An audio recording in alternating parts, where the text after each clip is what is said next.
Olá, boa noite, você que está acompanhando a TV Câmara, seja pelas redes sociais ou pelo canal 16, está começando mais um programa Câmara Saúde. E hoje nós vamos falar sobre um gesto de empatia e solidariedade que devolve esperança para as pessoas. Eu estou falando sobre a doação de órgãos. Por isso estão aqui comigo o médico Cassiano Guini Crucius, que é coordenador da Organização de Procura de Órgãos do Hospital São Vicente de Paulo, e também a enfermeira que faz parte da mesma equipe, Fabiana Dalconte Busato. Boa noite, doutor. Boa noite, Fabiana. Bem-vindos à TV Câmara. Boa noite, obrigado pelo convite. Boa noite, obrigada pelo convite. É um prazer receber vocês. Bom, começo falando um pouquinho sobre ainda ser difícil falar de doação de órgãos, pois envolve, a perda de uma pessoa para uma família, mas também deve ser vista como uma nova chance de vida, como um gesto, como eu falei, de empatia, de solidariedade. Então, fale um pouquinho para nós sobre a importância, da doação de órgãos. Acho que o principal que se deve sempre ponderar é que nós vivemos entre dois extremos, O extremo de uma família que perdeu um familiar, mas também do outro lado, uma família que está prestes a perder um familiar também.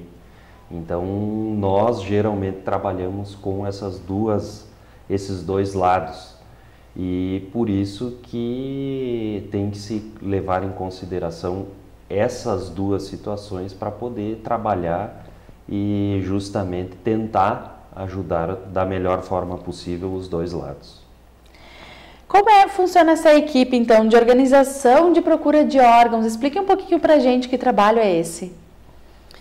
Bom, a equipe é composta por médicos, enfermeiros, assistente social, psicólogas, que fazem então todo esse acolhimento a essas famílias, prestando toda a assistência possível e que estiver ao nosso alcance, para que essas famílias sejam atendidas, sejam acolhidas, Nós atendemos também a região norte do estado, vamos procurando por possíveis doadores, fazendo todo o auxílio da logística, por esses possíveis doadores, enfim, essa é a nossa função. Doutor, também existe no hospital uma comissão intra-hospitalar de doação de órgãos e tecidos para transplante. Tem relação? Como é que funciona isso, essa comissão? Tem relação, é a CIDOT que nós chamamos, É uma abreviação da comissão, e as CIDOTs estão presentes em todos os hospitais da nossa região. E é através delas que a OPO trabalha.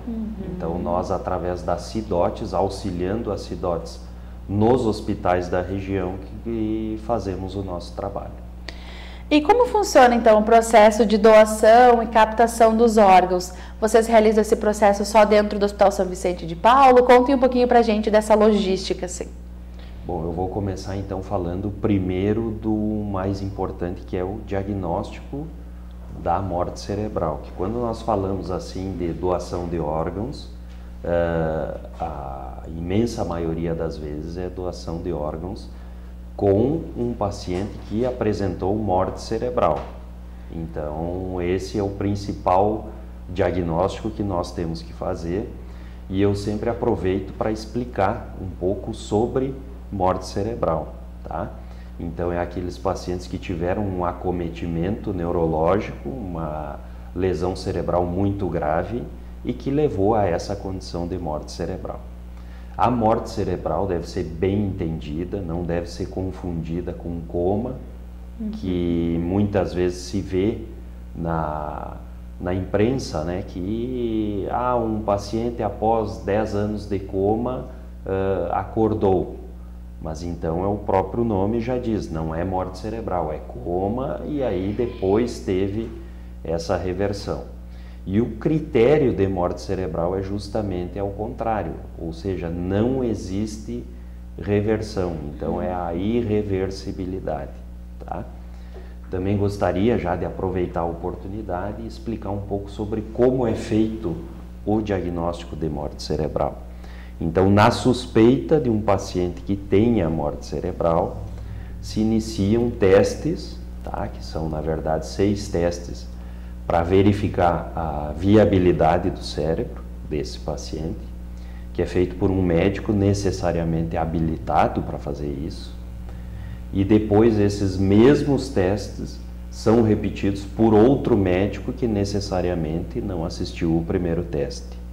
Então aí nós temos 2 testes em tempos diferentes e os 2 têm que necessariamente encontrarem os mesmos resultados, ou seja, sem viabilidade do cérebro. Tá?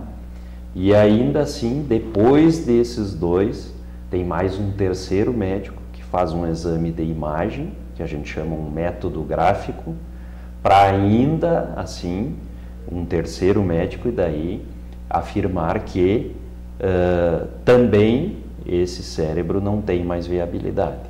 Então são 3 médicos atestando o mesmo diagnóstico, ou seja, depois de tudo isso que a gente pode realmente dizer não, o paciente está em morte cerebral. Por que eu faço questão de explicar todo esse processo? Para mostrar que é um processo difícil de fazer, em primeiro lugar, é um processo sério, envolve uma equipe grande para fazer esse diagnóstico. Então, quando realmente tiver esse diagnóstico, quando a gente puder afirmar está em morte cerebral, para não haver dúvida nenhuma. Então, é um processo sério, um processo difícil de fazer, mas é um processo garantido. Então, isso que realmente a gente tem que explicar e dizer para todo mundo que é um processo confiável. Rígido, né? Um processo rígido.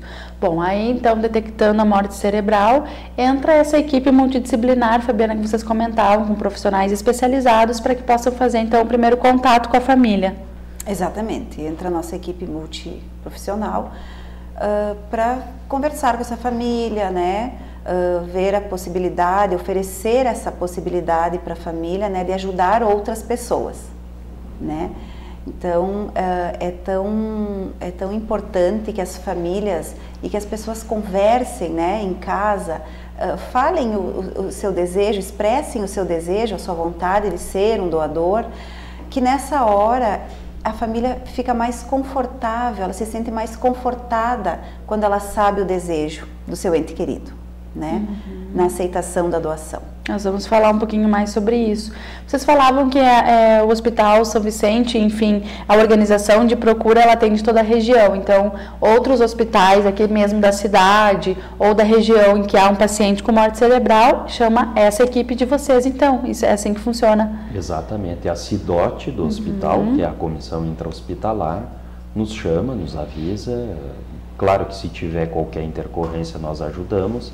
Mas em alguns hospitais funciona tão bem que a OPO não precisa nem interferir em nada. Importante a gente falar também que a fila de transplantes é grande, né? Existem muitas pessoas esperando por um órgão. Vocês têm essa informação hoje no Rio Grande do Sul? Qual é o órgão que tem a maior fila? Como é que funciona isso? Quantos pacientes estão esperando em média por uma doação? No Brasil, em torno de 65 mil pessoas aguardam por um órgão, né? No Rio Grande do Sul, até agosto, nós tínhamos um total de 2.900 pessoas aguardando por um órgão. O rim ainda é o órgão mais esperado, né? Antes da pandemia, nós tínhamos também a fila de córneas, né? Praticamente zerada no estado. E pós-pandemia nós temos um total de 1.200 pessoas aguardando por uma córnea, né? Então um número bem expressivo. Realmente são órgãos que a gente pensa, é mais simples, né? Não é um coração, não é um pulmão, mas é tão importante quanto, né, para a saúde de alguém. Exatamente. No Rio Grande do Sul também a taxa de negativa familiar, eu trouxe um dado aqui para a doação, é superior a 40%. Então, por que isso ocorre, gente? É uma falta de informação? É medo? Qual é a maior preocupação das famílias, assim, quando dão essa negativa? Uma dos motivos que se pensa é justamente o desconhecimento sobre o diagnóstico de morte cerebral ou aqueles mitos sobre a morte cerebral. Então, por isso que eu fiz questão de explicar justamente isso, para tentar tirar algumas coisas desses mitos que ainda cercam a morte cerebral. O segundo motivo também é que os familiares não sabem o desejo em vida do paciente. Então, por isso, como a Fabiana falou anteriormente, é de extrema importância que as pessoas conversem sobre doação de órgãos, né? Nunca se sabe quando que pode acontecer, então tem que conversar sempre que possível esse assunto em casa. Doutor, tem idade quando uma pessoa falece, ainda criança ou, né, idoso, tem idade para doação de órgãos, para ser apta?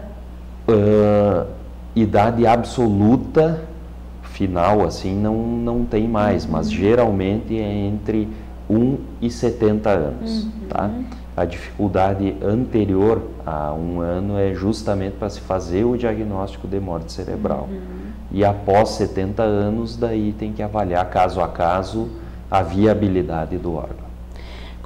Depois que acontece, né, uma morte, essa captação, assim, então, como acontece a destinação? É por uma fila, então essa fila é nacional, essa lista. O hospital, ele envia para locais, então recebe uma ordem. Como é que funciona essa parte burocrática, um pouquinho, para a gente entender?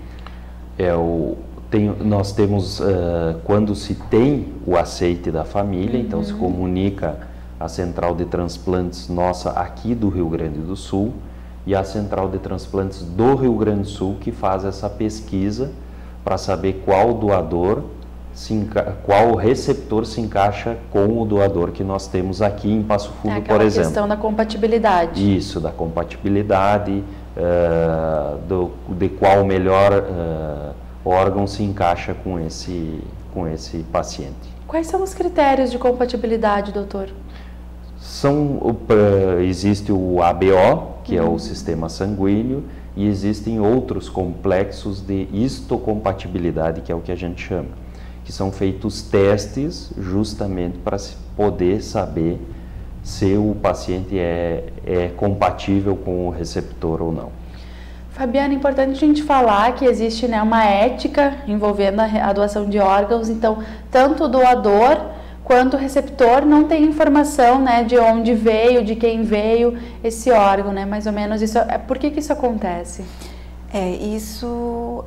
O doador, a família do doador, né, muitas vezes nos questiona se ele poderá conhecer a família dos receptores, né, e a gente sempre fala que não, né, pela lei, pela legislação, isso é algo que é sigiloso, né. É vetado. Então, a doação, ela é espontânea, né. Então, conhecer esses familiares é algo bem difícil, né? Mas, assim, muitas pessoas, às vezes, nos questionam isso, né? Sobre essa possibilidade. Mas é legislação e é eticamente, né? Nem nós que trabalhamos com isso sabemos para quem vai, né? E para onde vai.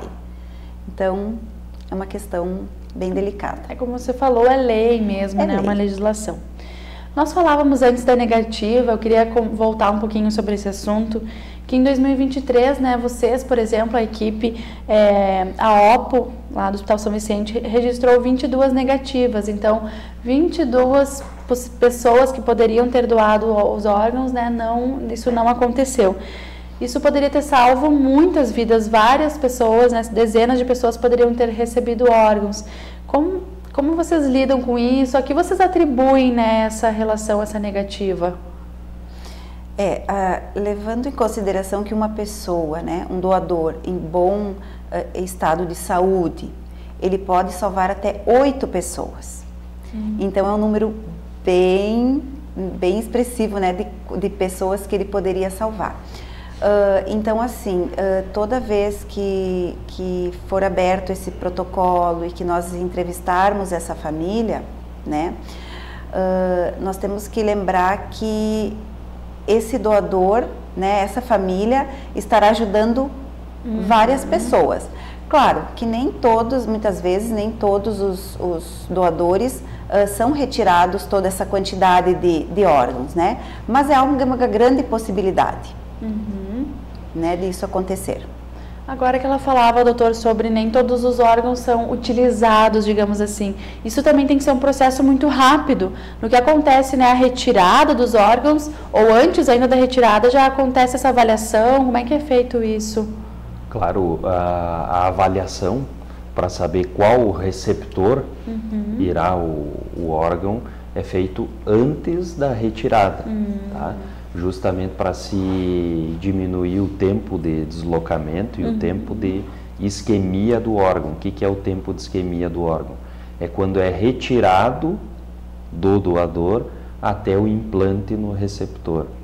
Então nós temos que imaginar que um doador em Passo Fundo, que pode ser feito em Porto Alegre, se for por estrada nós temos 4 horas.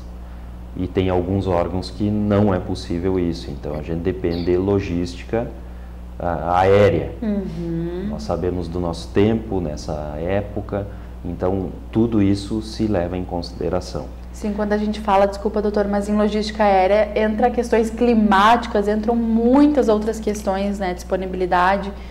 Não é todo mundo que dirige um avião, que pilota um avião, então tudo isso tem que ser pensado.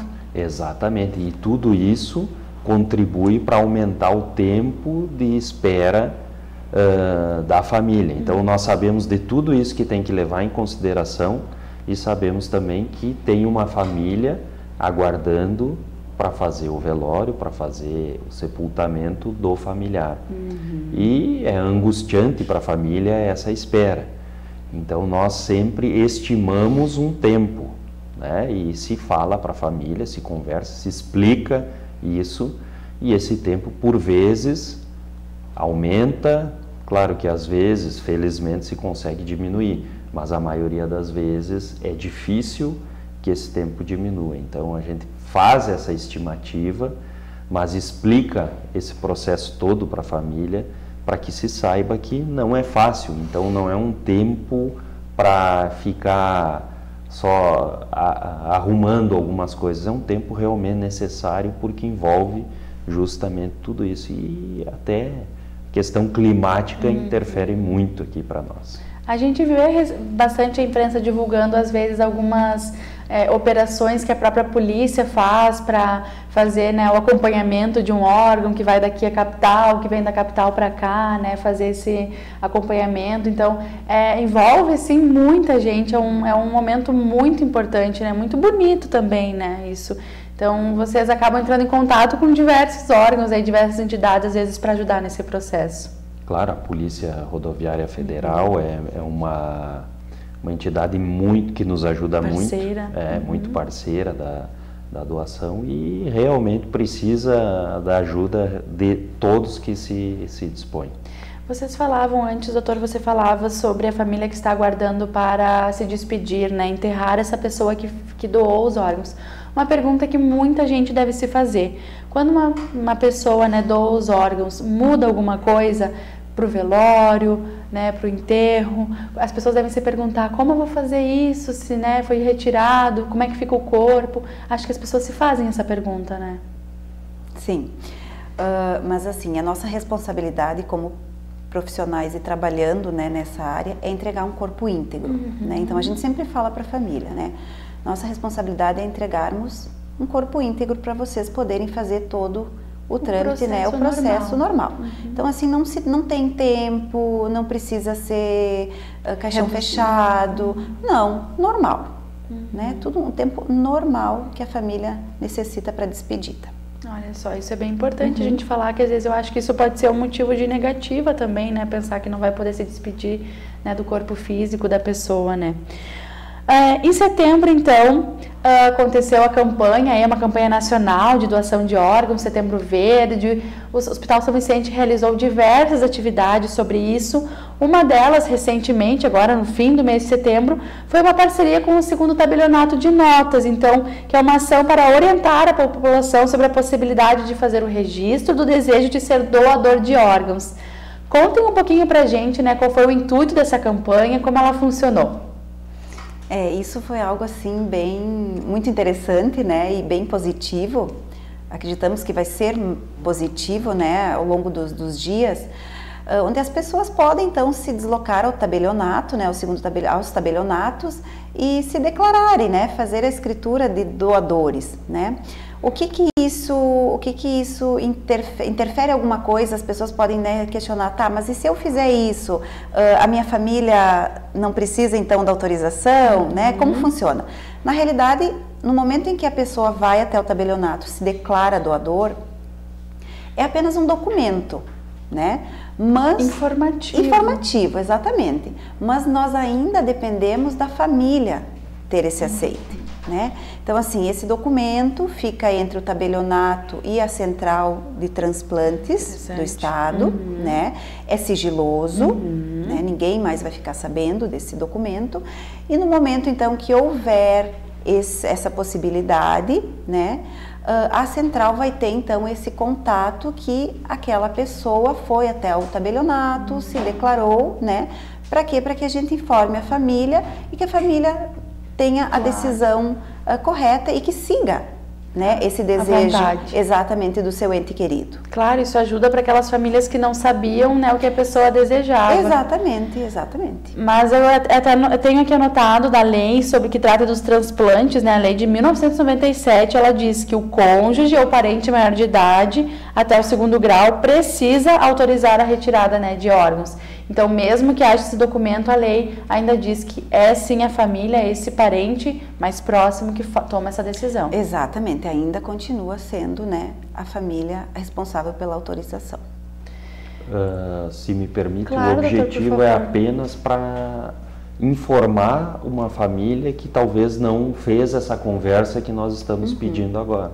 Então, a família, por vezes, pode ser surpreendida com um desejo que foi registrado. É uma manifestação da vontade aí mesmo, né? Muitas vezes a pessoa pode ter dificuldade de conversar, então ela manifesta através de um documento mesmo, né? Que outras ações, então, o hospital realizou aí, que vocês podem comentar um pouquinho para nós nesse mês de setembro, né? Que envolvem essa conscientização sobre a importância da doação de órgãos. Vocês estão sempre fazendo esse contato, sempre fazendo esse diálogo com as pessoas, né? É permanente isso, na verdade, uma campanha permanente, né? Isso, tem uma campanha permanente dentro do hospital que é para conscientizar as pessoas dentro do próprio hospital. E daí, assim, fazer a multiplicação para fora. De qualquer maneira, nós estamos sempre à disposição na OPO, para responder as dúvidas que possam surgir, né? Talvez depois a gente possa até deixar um telefone de contato aqui para as pessoas que tenham dúvida ainda ligar e fazer justamente essas perguntas diretamente para nós.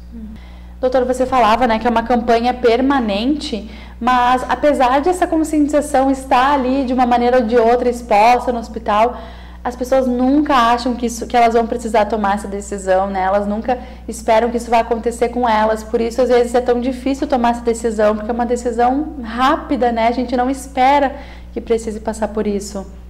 E, além disso, né, além dessa surpresa que sempre por isso que a gente orienta justamente conversar sem a necessidade de ter alguma coisa em vista ou no horizonte. Então, por isso que é importante esse registro que as pessoas façam, para se não conseguir falar, se tem alguma timidez ou algum receio de falar sobre doação de órgãos, sobre morte cerebral, então que se registre, quero ser doador, para a família ficar ciente disso. Já aconteceu assim, é claro que a gente aqui não dá nomes, nada, mas histórias assim marcantes para vocês, por exemplo, né, uma pessoa doar algo de um familiar, isso ser muito marcante. Me veio na cabeça assim, alguém que fez a doação e era uma pessoa próxima, às vezes precisava, por exemplo, tem alguém na família que precisa da doação de um rim e ao mesmo tempo acontece, né, uma morte na família, essa pessoa pode fazer uma doação direcionada. Histórias como essa devem marcar muitos, isso acontece?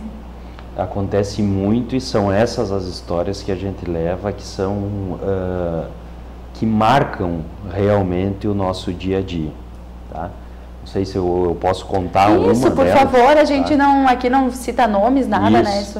É uma mãe que perdeu um filho no dia de Natal e ela foi doadora. No outro ano aconteceu a mesma coisa com outro filho e ela também foi doadora. E essa história me marca desde o início e eu me emociono para falar desde aquela vez. Muito forte isso. Muito forte. Eu acho que deve ser a situação mais difícil para uma mãe é essa e ela conseguiu fazer isso, né? Foi uma duas vezes forte. E ela se conforta até hoje com o fato de ter sido doadora 2 vezes. E não faz parte da gente, né, questionar por que isso aconteceu com essa mãe, com essa mulher, né? Se a pessoa se perguntar isso, muitas vezes não tem forças para seguir. Mas a doação de órgãos aí veio como uma forma de conforto, né? Que bonita essa história. Exatamente. Para ela serviu de conforto saber que os filhos dela ajudaram muitas pessoas a continuar no seio familiar. História linda, faz realmente, né, a gente ver da importância. E também são momentos, por isso que uma equipe, né, tem que ser tão preparada, né, Fabiana, não é assim um trabalho qualquer, vocês têm assim, já deixo aqui meus parabéns, né, porque além do trabalho técnico que vocês fazem, é emocional, assim, psicológico bem importante, né? Porque a gente tem que lembrar que cada família tem a sua história, né, e essa pessoa que eles estão perdendo fez parte, né? Então, assim, não tem como a gente não se envolver, né? Não ver ali o sofrimento, estar junto, estar presente, né? A família traz as histórias familiares, o convívio, como era, né? Então, assim, nós temos que sempre estar procurando, né, estar em treinamentos constantes para que a gente também consiga atender essa família adequadamente, né? E acolher, né, essas necessidades. Parabéns mesmo para toda essa equipe, né? Deve ser uma equipe muito unida também, né? Uma equipe bem completa. Antes de encerrar o nosso programa, então, eu gostaria que vocês deixassem, né, essa mensagem final de conscientização da importância dessa conversa, que todo mundo faça, né, com o seu esposo, com a sua mulher, com os seus pais, fale sobre isso, né? Toque no assunto de doação de órgãos. Exatamente, o recado final é esse, tá? Que as pessoas conversem entre si sobre doação de órgãos, tá? Que dúvidas sejam sanadas, que qualquer aresta seja parada, mas que as pessoas conversem e expressem em vida o seu desejo. A equipe também está disponível, né, para essa conversa. Fabiana, vocês queriam deixar um contato também, né, para caso alguém queira falar sobre esse assunto com a equipe? Exatamente, nós temos contato telefônico, né, que é o 54-3316-4079. Temos também o WhatsApp, que é o 549-8149-1213. E temos também o e-mail opo4@hsvp.com.br e estamos disponíveis a responder as dúvidas, né, e conversar um pouco com essas pessoas. E quem, claro, ainda ficou com dúvidas, quiser entrar em contato com nós também na TV Câmara, né, que a gente faz, encaminha, né, essa sugestão, essa dúvida, faz o encaminhamento dessa pessoa também para a equipe do hospital.